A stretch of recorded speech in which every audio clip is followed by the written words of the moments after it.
السلام علیکم ناظرین، میں ہوں آپ کا میزبان اختر شاہین رند اور آپ دیکھ رہے ہیں metro meters metro one news پر۔ ناظرین، ابھی پچھلے دنوں آپ نے سنا ہی کہ پیٹرولیم مصنوعات کی قلت پیدا ہو گئی تھی پنجاب میں خاص طور پہ، اور ویسے پاکستان میں بھی ڈیزل شارٹ ہو گیا تھا، نہیں مل رہا تھا، کسانوں کو بھی نہیں مل رہا تھا اور اس پر احتجاج بھی ہوا۔ تو اصل میں یہ اس کی وجہ تھی کیا؟ یہ شارٹیج کیوں ہوئی اور اس کے لیے پلاننگ کیوں نہیں ہو پائی؟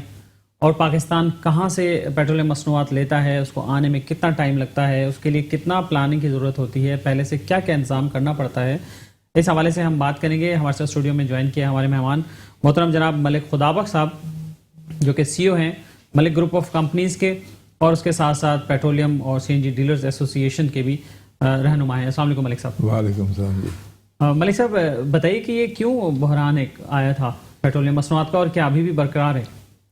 دیکھیں، یہ ایسا ہوا تھا کہ پہلے تو آپ کو پتہ ہے کہ وہ لاک ڈاؤن جو رہا ہے کووڈ کا، اس کی وجہ سے ڈیمانڈ اینڈ سپلائی میں پرابلم ہو گئی کہ ڈیمانڈ نہیں رہی اور سپلائی زیادہ تھی، تو پیٹرول کی جو پرائزز تھی وہ نیچے گئیں، اور اتنی نیچے گئیں کہ منرل واٹر سے بھی سستی ہو گئی۔ خیر، وہ ایک پیریڈ تھا، وہ گزر گیا۔ اس کے بعد ایک جو پرائزز اوپر جا رہی تھی، تو پرائم منسٹر عمران خان جو تھے، فارمر پرائم منسٹر، انہوں نے ایک پبلک کو ریلیف دینے کے لیے، اس میں ان کی پولیٹیکل بھی ول تھی کہ اس کو سستا کریں، اور وہ سستا کرنے میں انہوں نے ایک کافی ڈراسٹک پرائز کٹ کیا، اور اس کو انہوں نے اناؤنس کر دیا کہ انہوں نے فروری میں کیا، اور اس میں کہا کہ جی یہ 4 مہینے جون تک یہی رہے گا، کوئی پرائز نہیں بڑھے گی۔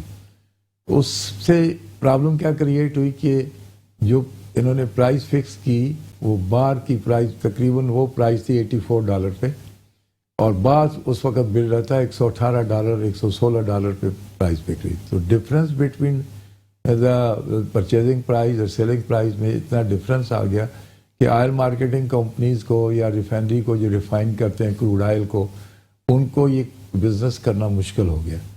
تو پھر انہوں نے چیخ پکار ہوئی، پھر ایک میٹنگ ہوئی، اس میٹنگ میں اسلام آباد میں، اس میٹنگ میں بلایا گیا ان کو، تو انہوں نے سب ریفائنریز میں بھی، آئل مارکیٹنگ کمپنیز میں بھی، انہوں نے اپنے اپنے جو ایشوز سے وہ ڈسکس کیے۔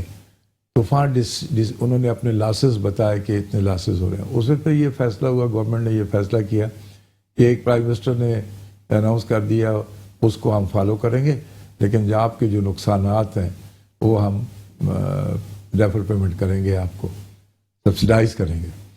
تو کام شروع ہو گیا، لیکن سبسیڈائز کرنے کی جو فروری اور مارچ کا مہینہ تھا وہ نہیں ملا۔ اپریل میں پھر یہ ہوا کہ لوگوں کے پاس اتنی سکت نہیں تھی کہ وہ ان ٹائم میں پیٹرول امپورٹ کریں یا ڈیزل امپورٹ کریں۔ ڈیزل کی زیادہ شارٹیج آ رہی تھی کیونکہ آگے سیزن آ رہا تھا ایگریکلچر کا، کٹائی کا۔ جب سیزن آتا ہے تو 200% جو نارمل سیل ہوتی ہے اس سے بڑھ جاتا ہے۔ اب بات یہ ہوتی ہے کہ آپ نے ابھی مجھ سے پوچھا ہے، آپ بتا رہے تھے کہ اس کا سسٹم کیا ہے۔ سسٹم اس کا یہ ہے کہ پہلے تو آپ اپنی ایک ڈیمانڈ بناتے ہیں کہ جیسے آپ اپنے مہینے کا خرچ گھر کا بناتے ہیں، کچن کا میرا یہ خرچ ہے، اسی طرح کنٹری کی جو ڈیمانڈ ہوتی ہے پیٹرولیم پروڈکٹ، اس میں بہت سارے پروڈکٹ ہیں، اس میں پیٹرول بھی ہے، ڈیزل بھی ہے، کیروسین بھی ہے، فرنس آئل بھی ہے، بہت ساری چیزیں ہیں، اور اس پہ RLNG بھی ہے، LPG بھی ہے، ساری چیزیں۔ ان کو ایک پلان ہوتا ہے، اس پلان کے تحت کہ یہ ہماری ڈیمانڈ ہے، یہ ہمیں منگانی ہے اور اس وقت منگانی ہے۔